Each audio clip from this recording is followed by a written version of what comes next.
speaker today is Alberto Spektorowski, and he is an associate professor of political science at the University of Tel Aviv. He has worked extensively on multiculturalism and right-wing ideologies and movements in Europe and elsewhere. And today he will be presenting a talk on antisemitism and Islamophobia as two phases of discrimination. So we will start quickly. Thank you very much. Okay, thank you very much, Dolores. Thank you very much, Eduardo. Thank you very much, Tina and Nieves for the organization, and the University of Deusto, and all participants here that I won't mention one by name, but thank you very much for coming, and thank you very much for being part of this interesting enterprise, which is a very interesting intellectual enterprise that I'm very proud of being participating in it. This is a work in progress. It means that I've been presenting, started to present this idea as part of a much bigger work on the question of civic integration in Europe and the questions of multiculturalism in Europe. And this comes, obviously the whole issue of Islamophobia is part of this debate, and now is basically increased, or let's say stressed, by the fact that the comparison between Islamophobia and anti-Semitism is one of the things that is being debated nowadays in Europe all around the world. I mean, the question is mixed by all kinds of different things.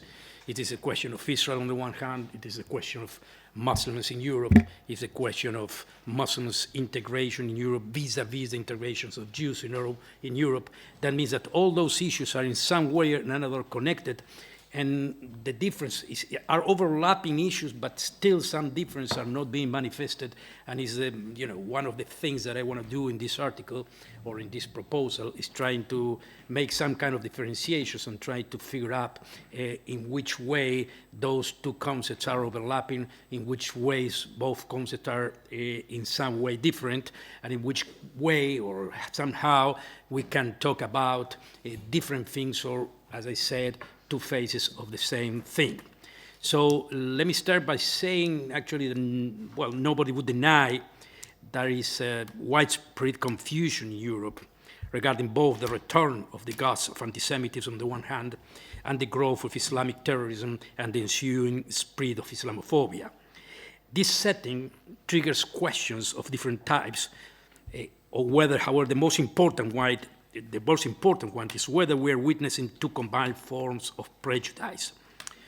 According to Robert Wistrich, who has passed away just a month ago, Judeophobia, or anti-Semitism, has undergone a radical mutation in recent years.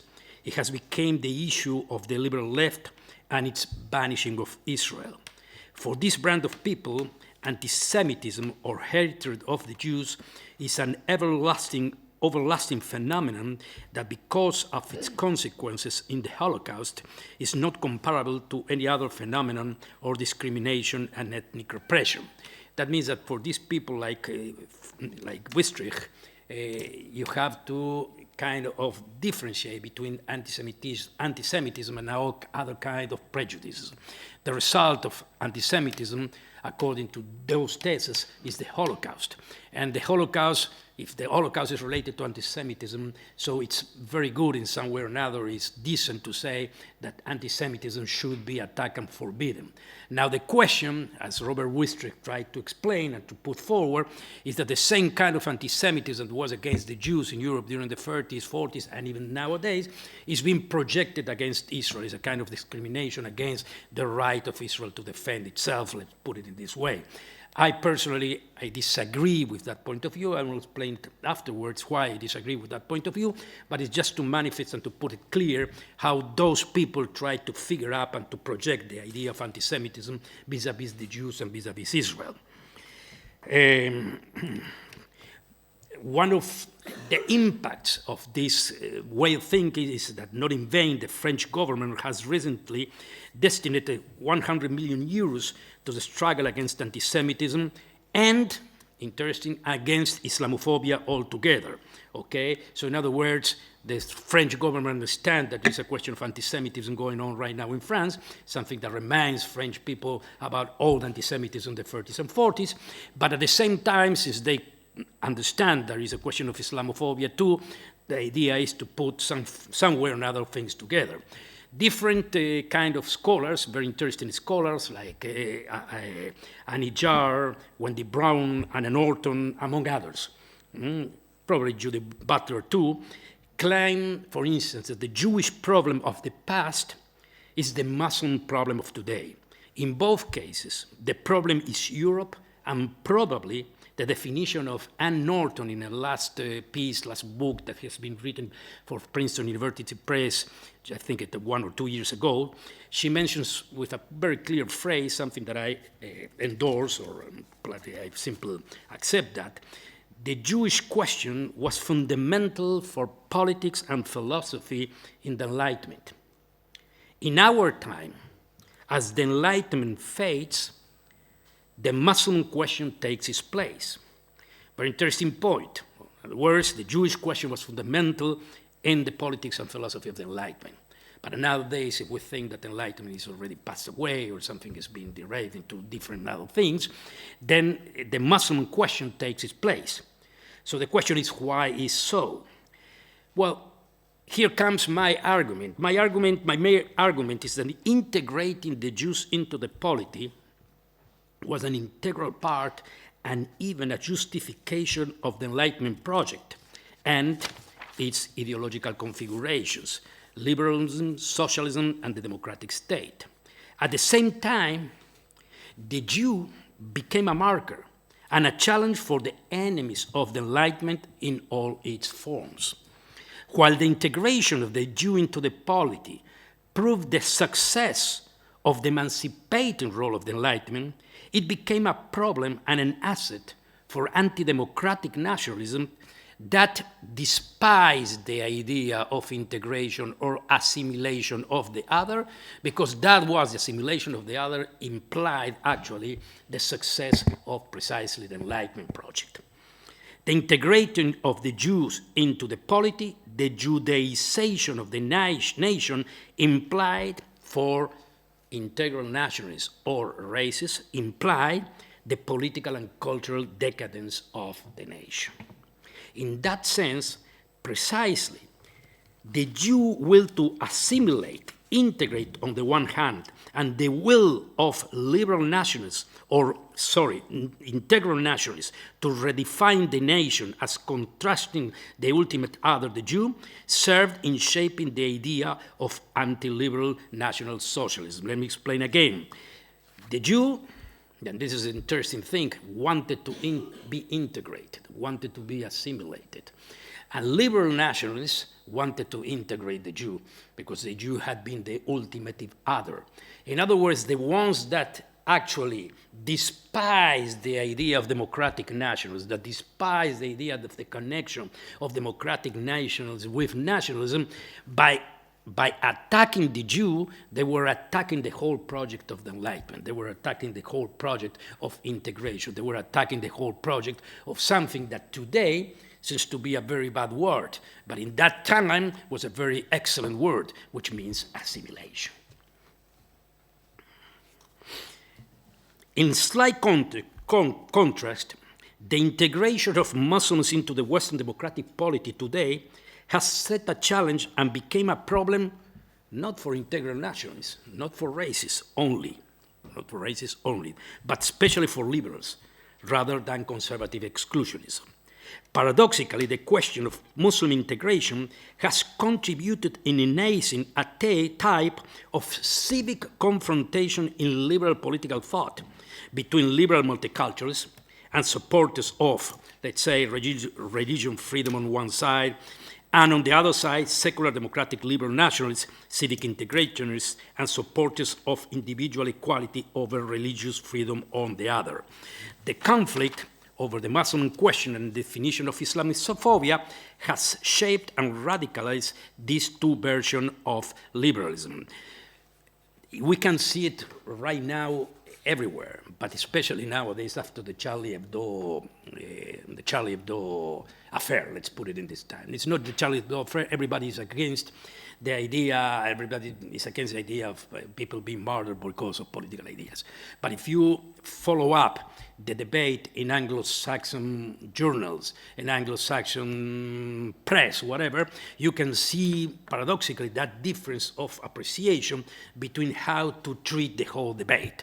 In other words, when we were, within France, most of the people went into the street with Je suis Charlie.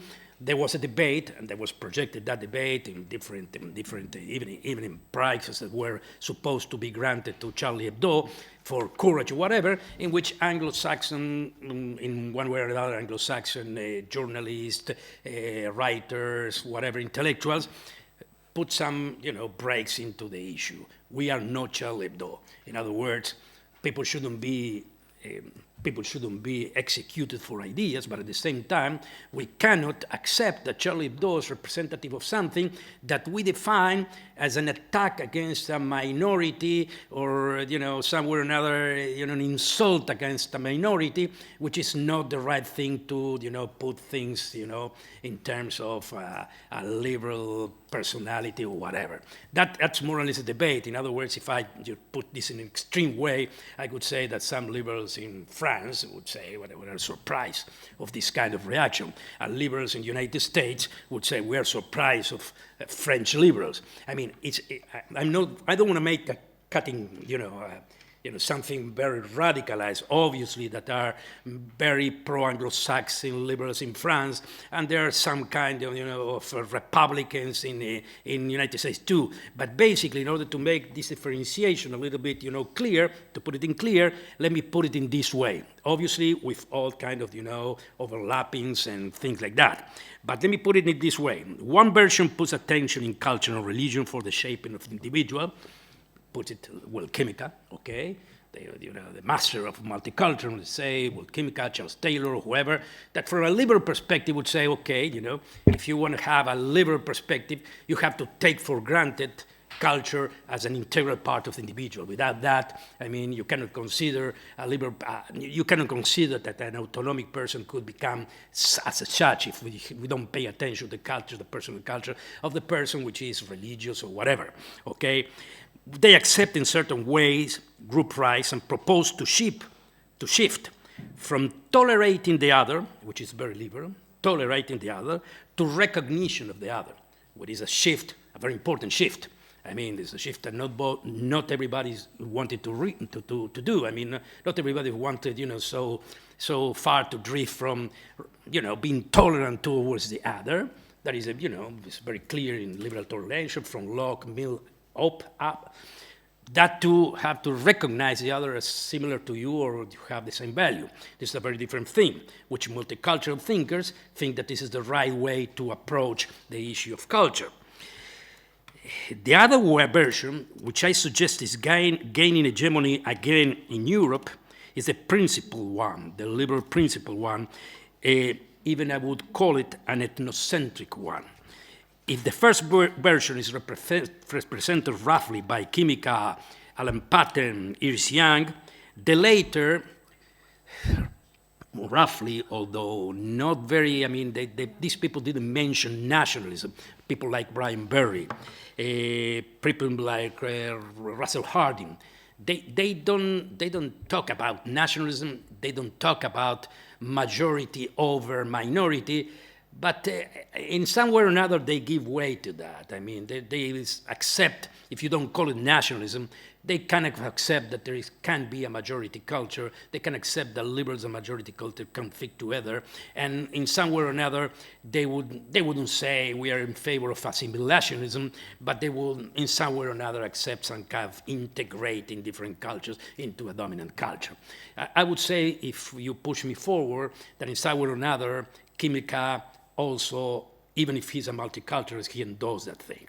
In other words, he puts much more attention to the question of minority nationalism than to minorities, communities that came to, for whatever, because they are looking for jobs, because they're, let's say economic immigration.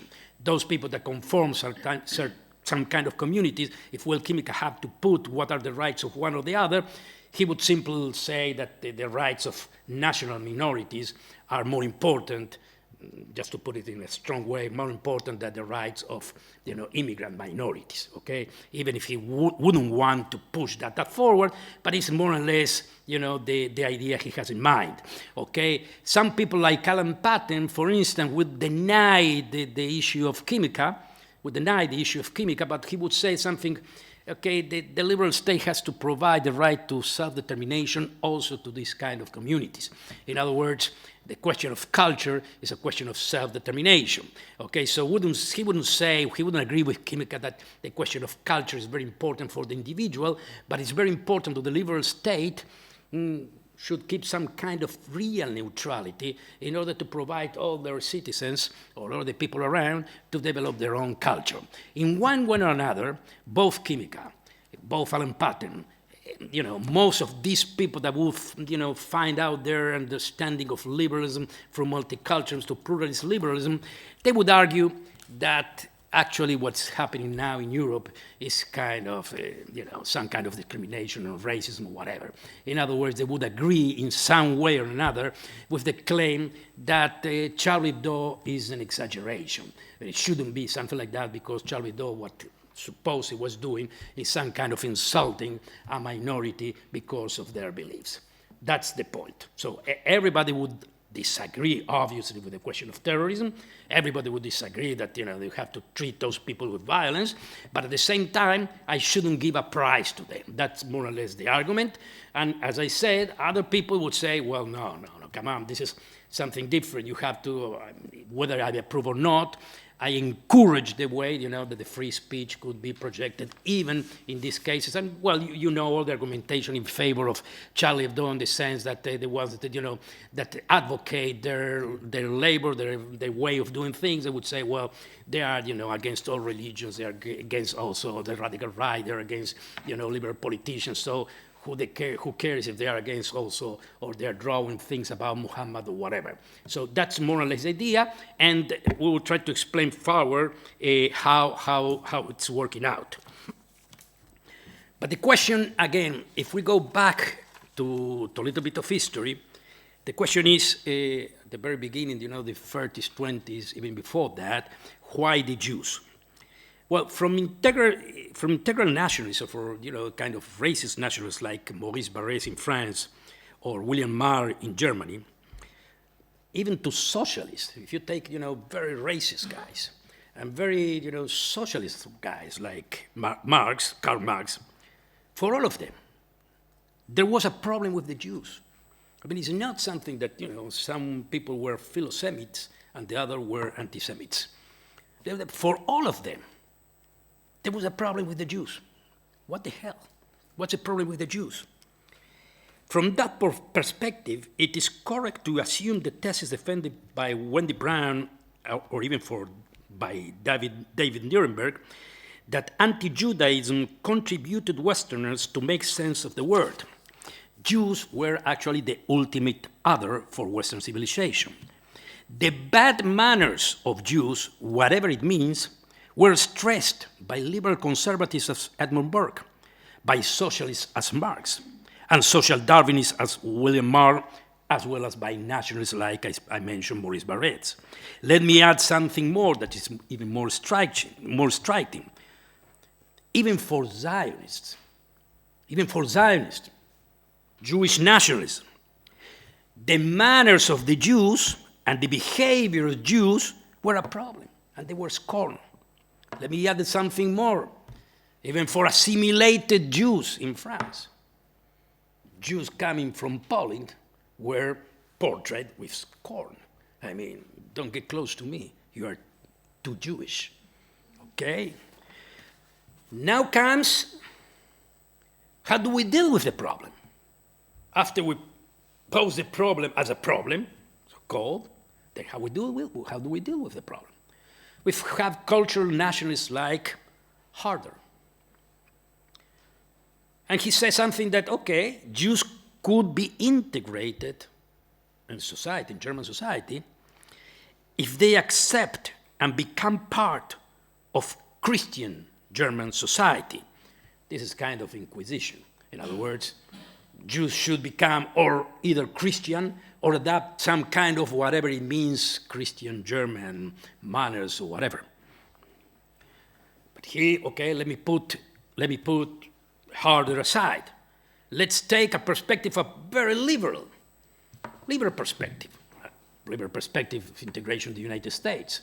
Professor Ira Katzenelson from Columbia University, who has done a great research about the integration of Jews in the United States, quoted a interesting piece in a journal, in Philadelphia Journal in the 19th century, in which he said, liberty has done for them, the Jews, what the hard repression and persecution of other nations has failed to accomplish.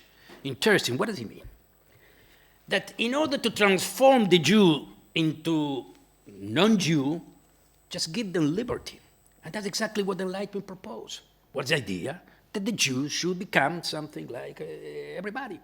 Well, the others are trying to, assimilate the Jew by heart, by, hitting him or whatever, and doesn't work. But if you give them liberty, Jews will be integrated, and probably the project in the United States is a clear-cut example of what's happening. I mean, Jews in America, I would say even more than that, America seems to be the real country for the Jews. Well, liberty proposed to the Jews what the Jews always wanted. And that's integration and so-called, let's not define that as assimilation, but let's say integrate. But integrating an American way of life. And that's very clear. On the other hand, pick up a different perspective. Karl Marx, from a socialist point of view. Karl Marx will laugh at those claims. He would say simply that you don't resolve the Jewish problem with liberalism. You make it even more problematic. In other words, Marx was quite aware that liberalism could produce even more self-determination of the Jews up to the point that they become nationalists. In other words, liberalism is not the whole question. There's no solution. Liberalism doesn't produce any solution for not only for Jews. Jews is the ultimate other. That's why it's important, but it could be for another culture too. In other words, you have to jump into, classless society in order to resolve the problem of the Jews. A very interesting thing. Marx detected, pinpoint, put his finger into an issue that integral social anti-Semitists were rising up. In other words, the question of the Jew is not just a question of, religion. No. The Jews fit very well into bourgeois society. They're very good at that. They become very interesting. They become immediately bankers, liberal intellectuals. Bourgeois society, I'm finishing. Okay, bourgeois society fits very well. And in that case,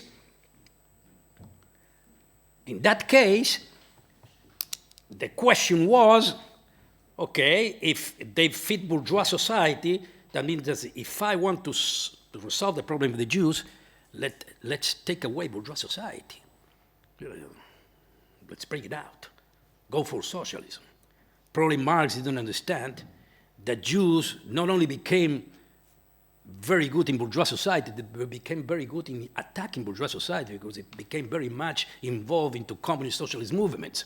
I mean, who was the Jew? The Jew was either a bourgeois or a socialist, or a socialist activist. In other words, if you put both things together, you get one single thing, that the Jew attacked nationalism. And organic nationalists like Barrès, Maurras, and the others, they perceive the Jew exactly as the two forces that are against nationalism, that are against, because the liberal bourgeoisie is against nationalism, because it's, is globalization, and Marxists, that is globalization in the same way. So if we want to defend the nation, the organic nation, we have to attack the Jew. Okay? And we have to attack the Jew, the Enlightenment, and the democratic nationalists that integrated and assimilated the Jew. It was very important, you perceive that in the Dreyfus Affair. But very interesting, if you perceive the Dreyfus Affair, for the ones that are not aware or acquainted with the whole issue, Dreyfus was a very assimilated Jew in France that was accused of being a traitor, and the whole trial divided French society. Divided French society between fascists, let's say, fascism before fascism, and democratic liberals that were not philo-Semitic. They didn't love Jews. They even some of them were very prejudicial towards Jews. But they say something very clear. We don't care. This guy, Dreyfus, is a French. I mean, he's a French by self-definition. So I don't perceive him as a Jew. And whether he's accused or not in terms of, culpability, not in terms of being a Jew or not. Okay? But interesting thing, and this is the last point, there were some people there, some Jews, or very Jews that were not especially Jews, in terms of self-determination, like Theodor Herzl, that created Zionism through that trial. In other words, they perceived that there is a problem with Jews. They perceived that the Jews could never be integrated in Europe, not because of people like Clemenceau, Jean Jaurès, or that were up to, no problem with Jews. We are integrating them, and they're fine, and they're perfectly well. I don't care about that. But because they thought that the racist will gain the debate sooner or later. In other words, what Herzl was perceiving is that Europe was going to become fascist, was going to become racist, whether liberals wanted or not. Very interesting if you perceive nowadays, after the Charlie Hebdo and the attack on the Jewish kosher supermarket. How was the reaction of the French elites? Immediately embracing the Jews, immediately. And they were very struck by the fact that French society was very much shocked by Charlie Hebdo, but was not extremely shocked by the assassination of Jews in that supermarket. In other words, Charlie Hebdo was an attack on the Republic, the other thing was an attack on the Republic too, but French society was kind of, ambivalent, or obviously they were accusing Islamists or whatever, but that's not the case. It was a different kind of reaction, but the political elites embraced the Jew, because without the Jew, France wouldn't be France. An interesting thing, Prime Minister of Israel Netanyahu came there to France to say to Jews, leave immediately Europe and come home to Israel, which was an attack to the Republic. It was an attack to the Republic. The Republic was shocked. I mean, the Republic, other countries in Europe, the same thing. But the thing was very clear. The idea is the same as Herzl. You want to protect the Jews, but be aware, you cannot. Simply, you cannot. You have here different kind of explosion that you are unable to stop. Okay? I understand that you want to, but you cannot. And the other guys were saying, no, impossible.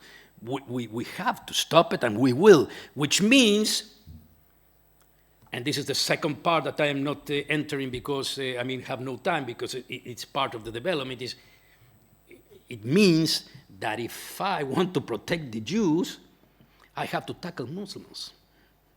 In other words, I have to be, what does it mean, tackle Muslims, not Muslims in general, but I had to talk Islamism. I had to tackle Islamism. And as you can understand nowadays in the debate in Europe, the question about Islamism and the question of Muslims and Islamism is very overlapping, very dirty thing to enter. In other words, we can understand that is, well, I want to put it this in this way. It is not only a defense against Islamism. In Europe, especially, well, France, but you can say, I mean, the three cases that I am dealing with, which are Britain, France, and the Netherlands, there is a convergence. There's more or less a convergence into some kind of civic integration, which is a code word to say, okay, if Jews had been integrated by liberalism, Muslims have to be integrated as well. And then you can claim, but let me put a difference. There are, some bunch of criminal terrorists on the one hand, which has some causes and whatever. You have to tackle those causes or whatever. And then you have the cultural problem. But this is a differentiation that these people do not want to make, but they're doing it quite badly. In other words, obviously they're attacking terrorism and they're doing the best to create that kind of defense against terrorism. But at the same time, nobody could deny that there is also a debate about whether and in which way you can integrate Muslims into the polity. When the question of integrating, I mean, nobody could deny that this is, nobody wants to integrate anybody. What they really want is to say to Muslims, actually, this is what we are. So it's a quite of sort of identification, which I call the resurgence. I would define that as liberal nationalism. Then, people would divide with me about that. But it's a question of saying, okay, this kind of nationalism is very different from the nationalism of Barrés, the radical right, and all those people. But this kind of nationalism puts its accent in liberal autonomy, puts its accent, and this is something that we were debating with Dolores, and I agree with her, in terms of, I never care about the rights of women, but now the rights of women is very important. The rights of homosexuals are very important. And all those issues are being included with the idea, this is part of a, intellectual baggage of not just liberalism, of national liberalism.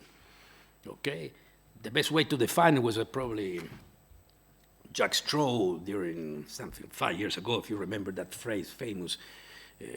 Jacques Straw was a foreign minister of Britain who say, well, I will explain you what does it mean, Britain nationalism. British nationalism. People say British nationalism, nobody understands what it means. But no, this is not about blood. This is not about blood. But it's about narratives. Okay? I'll explain you what's the narrative. The narratives are, the rebellion of Scottish people, the rebellion of workers for their rights, the rebellion of, of women for their rights. This is all about inclusive British nationalism. The only thing he didn't mention there, that probably some Muslims there are demanding some kind of religious equality, okay? Because it's not a religious equality. It's a freedom of religion, but not religious equality. And if you pick up a little bit more about Britain, I'm not taking France because France is a very radical case, but there were blasphemy laws in Britain until, don't remember the day, but they were protecting the Anglican Church. Well, the British decided to pull out those laws. And the reason to pull out those laws is precisely not to protect under those laws the ones that ask for protection. And the question, and final question here, this is okay, so what about that? And Jews don't demand protection from, nowadays don't demand protection from, some kind of blasphemy laws.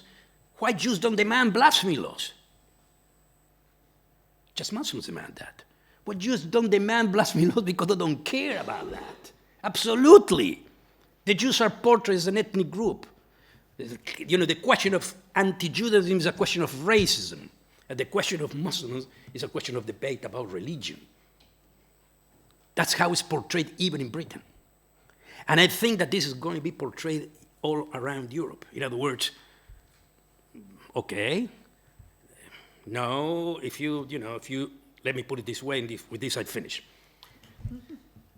If I take the Dutch right-wing Wilders, he can be accused and put in trial if he says something about Moroccans. it's Moroccans are bad, this or whatever. And then he's been accused. Don't forget that one of the most integrated Muslim Moroccans in Holland, in the Netherlands, is Abu Tabel, who is the mayor of Rotterdam. He's very good for everybody, bad for welders. Okay? If you attack Moroccans, that's a problem. If you attack Jews, it's a problem. But if you say something about Islam, about Muhammad, about whatever, that's fine enough. Okay? That's fine enough. And the other one, Americans could say something different. Well, in America, you can attack everybody, we don't care. But you are discriminating. But this kind of discrimination, what I define that discriminating way of non-discrimination is what I think is taking shape nowadays in Europe. Thank you very much.